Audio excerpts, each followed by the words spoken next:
Yeah, I'm not sure whether it is good afternoon or good morning, because I'm at 12. Good morning to one and all. First of all, I profusely thank Professor Nandakumar for giving me an opportunity to come to MT University. MT University is not alien to me because I studied here in the same department, and I don't know whether he remembers, but I was the first master's student of Professor Nandakumar. When Dr. Nandakumar joined the institute, the very first class, I was sitting there, and I could see many familiar faces here and there, and I remember all my teachers who were, at the moment, most of them got retired, pension, but I remember all of them, and I could see many of them. Today I will be talking about affordable materials and methods for sensors, printed sensors. That's what I am going to talk about. So before that, let me introduce myself. I'm from CSIR National Institute for Interdisciplinary Science and Technology, which is one of the 37 laboratories of CSIR, Council of Scientific and Industrial Research, and I work in the materials division there. And I would like to draw your attention into another thing, that our institute is now celebrating its 50th year of existence, and we are conducting so many programs to celebrate and to raise the curiosity of scientific minds in the country. So I invite all of you to visit our institute. We have several open days where you can visit and see the research going on there. Well, to give my research, I will be basically working on these aspects: conductive inks and devices, materials for machining, hybrid electronic materials. But today I will be mainly talking about conductive inks, and devices.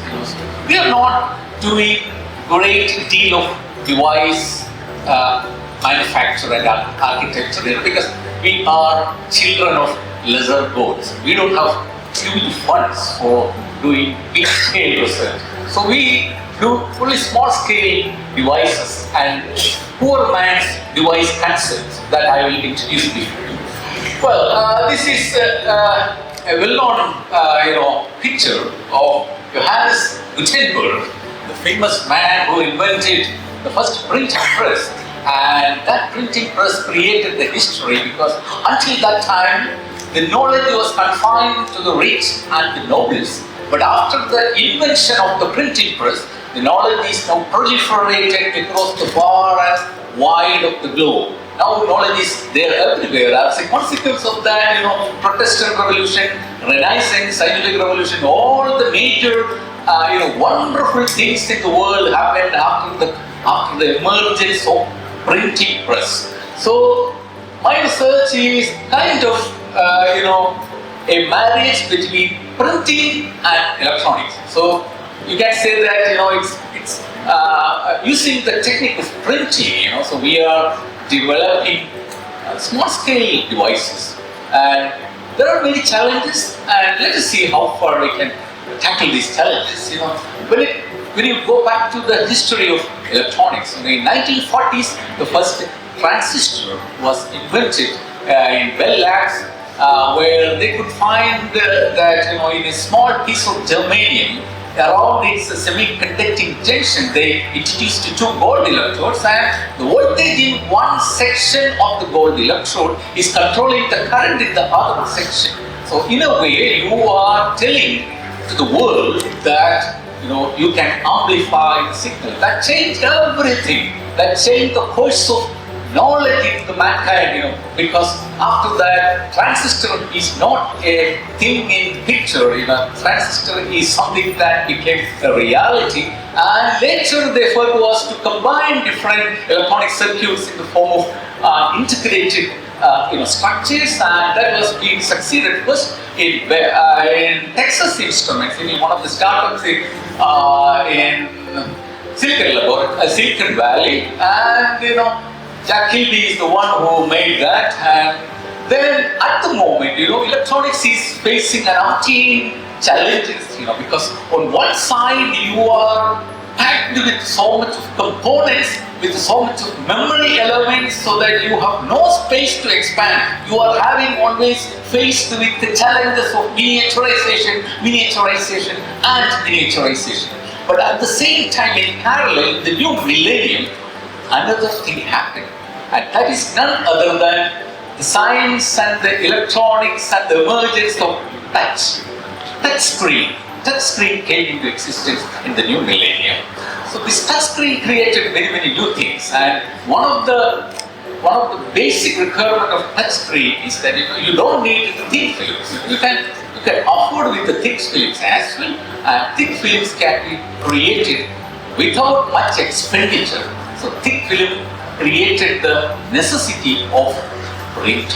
Okay, in future, at the moment, so that created so many new devices, and the more and more you are talking about devices, the devices are coming more and more close to your body. So these days, devices are not something that is sitting far away. Devices are now being embedded or attached to your body in the form of tattoos and stuff like that. So that means you have many challenges are going to happen. So electronics of future is going to be flexible, and electronics of future is going to be printable. Okay, so that's what I am going to talk about today. Electronics of future. So electronics is. We are going to introduce the concept. We are going to work something in the concept of wearable electronics. Wearable electronics means electronics that can be worn in the form of a fabric, in the form of a watch, in the form of a spectacle, or whatever. Anything that can wear. So, but around the same time, so we are now having the necessity of many new sensing devices, because we are now dealing with the challenges of Internet of Things. Internet of Things means many electronic systems whose operations can be controlled with a series of pack of sensors, and whose instrumentation can be stored in internet and all that. So that means now you are end up with so many sensors, and that sensors need many miniaturization as well as many modifications. So that's what we have been talking about. So I'm just skipping this slide because spectacle is the first wearable technology that man invented. It was invented by Salvio Diamante, an Italian inventor. He wanted to please the hope of the time, and so they made this glass to be attached to a nose holder. And then Roger Bacon is the famous polymath of Oxford, and he made it more popular. And then came the Peter Henley, made the first watch, or the portable clock was made into existence. And there are many new things happened, and so now you can see that wearable stuff are there almost everywhere. So now we will come to the small topic of wearable sensors. Wearable sensor, any sensor you talk about, those sensors are having at least four important components. One of the components is the sensing element that communicates with the external environment, like the pressure, like the temperature, like the light, like the heat, and whatever. So the transducer is the one that converts these externally stimuli into an electrical readable entity. And then these signals will be always very weak. So the signal conditioning circuit you need to have, like an amplifier or something like that. And then an output indicator like a display or something like that. These are the four essential parts of a sensor. And a wearable sensor means sensor that is weird. So yeah, it is a weird sensor also. Okay. So we will come to that. So I will show you our efforts in kind of different sensors. But first, I will show you two examples. One is a biomedical pulse sensor. Pulse sensor, you know that pulse is no big deal. I know that you are all familiar with the well-known pulse sensor, the one that is very common and became very popular during the time of COVID-19 was spreading, So this pulse sensor is basically an optically based sensor where it is having two voltage, two light sources. Of one is infrared and the other is red, and the basic principle is that arterial blood, the oxygenated hemoglobin in arterial blood is absorbing more green light, and the redder the blood, the greater is the absorption. So when the heart beats, the absorption of the blood, absorption of blood hemoglobin contained blood is forming a pattern, and that pattern is actually creating some kind of a wavy nature, and that is what you can record that. So this is the basic principle of that. But usually, this kind of a sensor whose electrodes are to be placed between, a translucent body portion like a finger. Finger is not fully translucent because it has got bones and all that, but we don't have any other possibility. Another thing is your ear. But ear is also having these days a lot of at least for women, there are constraints because you are wearing earrings and all that. So you have many challenges there, and so we are left with the simple sensing platform that is called the arterial. You have a very central arteries going on through your limb. So that arteries, vibration can you accurately sense? So that was the question. When you want to sense the vibration of a system, you have to use at least two techniques. One is piezoelectric or piezoresistive. Piezoelectric has been beautifully explained by Professor Srikala in the morning, so I am not elaborating that. I am going to talk about piezoresistive. Piezoresistive means when you apply force, its resistance changes. As simple as that. So we are developing a system, and we cherry picked one of the most easiest system, that is carbon nanotube. Carbon nanotube is very promising material because it has got one of the highest electrical conductivity, very high mechanical properties, but it has got a lot of nasty negative aspects as well. One is that its intertube resistance is very high, and single-walled carbon nanotube generation is another big challenge. And then it has got a very difficulty in dispersion. So that means it's always having the problem of bundling. So debundling of carbon nanotube in a suspension is very, very challenging. So this kind of problems are there. So we made the first piezoresistive sensor with the carbon nanotube. But unfortunately, what happened is that this piezoresistive carbon nanotube is not delivering the kind of electrical conductivity that we needed. So we thought that we have to increase the electrical conductivity. How will you increase the electrical conductivity? That was the challenge. So we systematically create defects on the surface of carbon nanotube, and then we decorated these defects with the help of a conductive material that is none other than silver nanoparticle. That's what we have done. You can see that. So the silver nanoparticle you have conducted, you have made decorated so that its electrical conductive properties can be augmented. So once that is done, then we realized this kind of sensing elements. And I am not going to elaborate the kind of sensing technologies, sensing measurements that we did. But we made the simplest. You could make an interdigitated electrode, but we started with the simplest sensing element, a non-uniform kind of a sensing element. So this sensing element, but we have now sensing element design in mind, but we are talking about systems that the substrate should be having very good flexibility, like rubber, so usually the printing is very easy on hard substrates or even soft substrates also, but not with the substrates having certain inherent difficulties like PDMS and all that. So we can easily print on polyethylene terephthalate kind of PET kind of materials, but or paper or that sort of materials, but not on PDMS. So we had to systematically modify the synthesis technique, which is called transfer printing. And we first printed on PET, and then we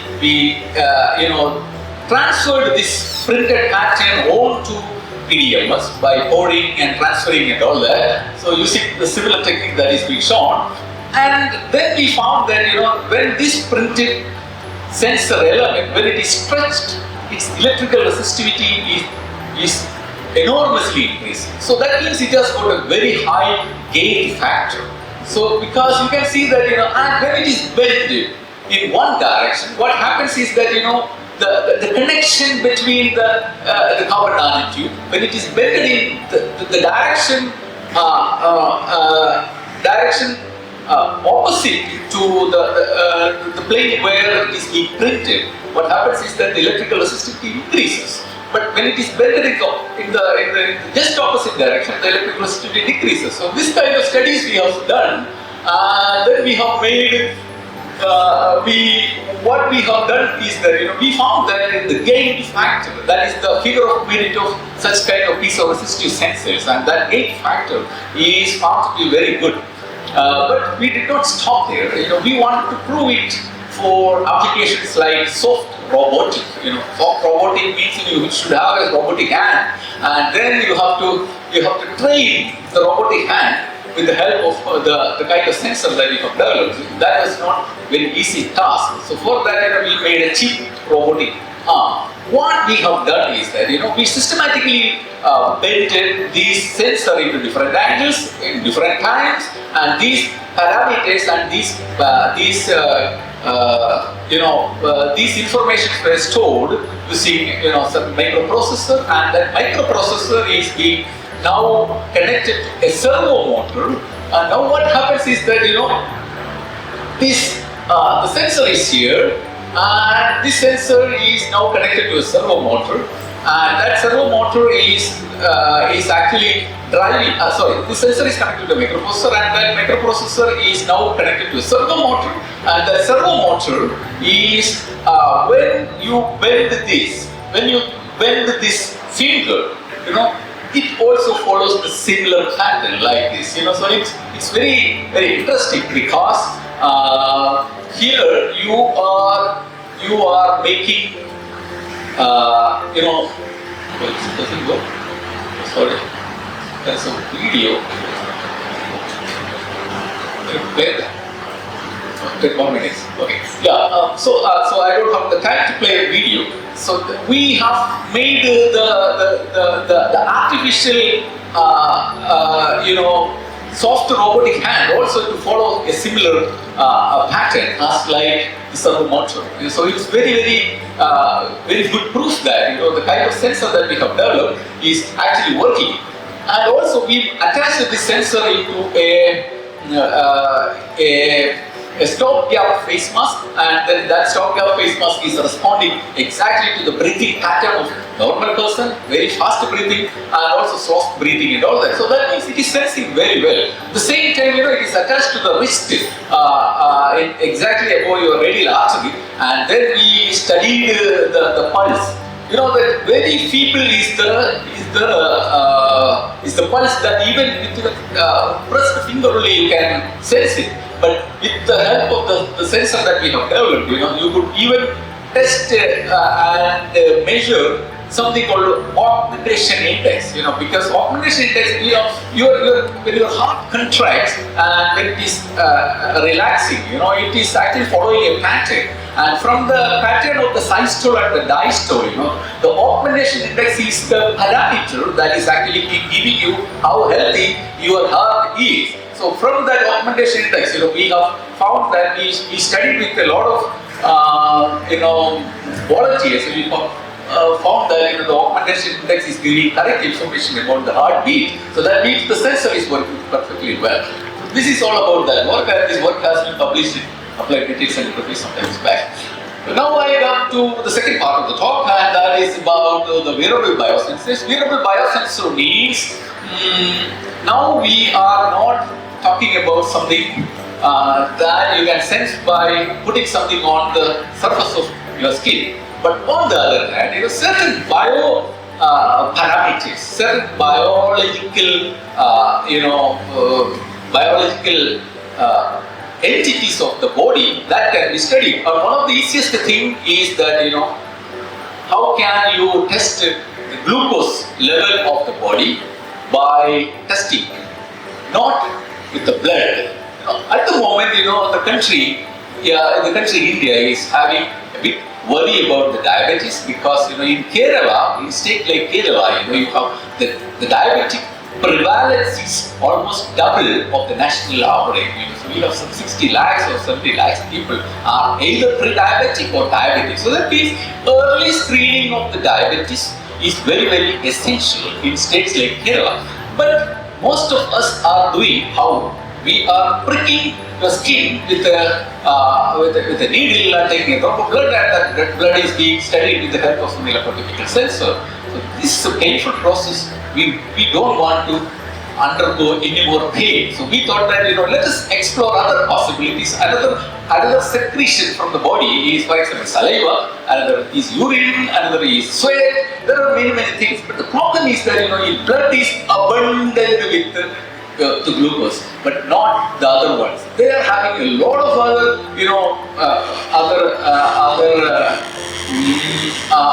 contaminants. So those contaminants are actually giving you wrong information. So, but we took up the challenge and we studied sweat. We thought of making a glucose sensor using sweat. But the problem is that there are certain well-known protocols. And one of the protocols that we adopted is cycle voltammetry. We could try chronoamperometry. Chronoamperometry means that you are introducing a kind of a spiral wave into the system, and it is actually giving you the response. So this I am not going to elaborate that. Since we are trained with the printing, so we have made the electrode system of a 3-electrode system by glassy carbon electrode of the conventional 3-electrode system. We modified that. We removed that and we replaced that with our own electrode system. The working electrode has been thoroughly modified with many components. I'm not into the positive time. I'm not. Then working electrode, reference electrode, everything has been printed. And then we studied this sensor with artificial sweat. Artificial sweat, because at the moment for studying even human sweat, you need a lot of sensitivity clearance is needed. So, but before going to that stage, we synthesized artificial sweat and we studied that, and we got a very interesting response, which is actually that your sweat is having a big problem of glucose sensing, because sweat is containing many unwanted things like many fatty acids, many salts and many other things. Even glucose is present in a very low content, 0.1 milligram deciliter to maximum maybe 10 milligram per deciliter. So that means, but on the other hand, your blood means it is having 70 to 100 milligram per deciliter. So that means blood is very easy. That is why we go for blood. But you see, sweat, it is big challenge. But we systematically, avoided all these challenges by